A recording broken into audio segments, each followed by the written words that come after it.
Michiel here. I was reading Sala's article, Harmonia, the missing note in the Solar Symphony, talking about the solar system as a symphony. And I've been really fascinated by Sala's work about the Silver Ratio.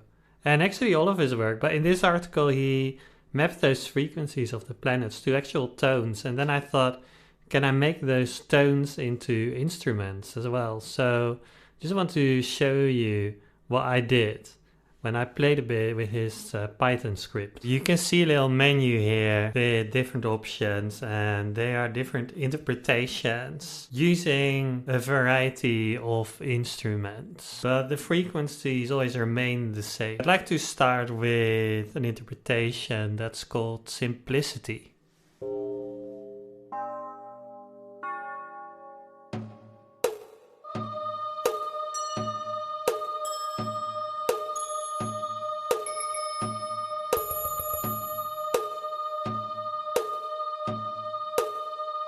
The Mars drum is constant in the background, and also the singing sound of Harmonia. Next we'll go to the great rights.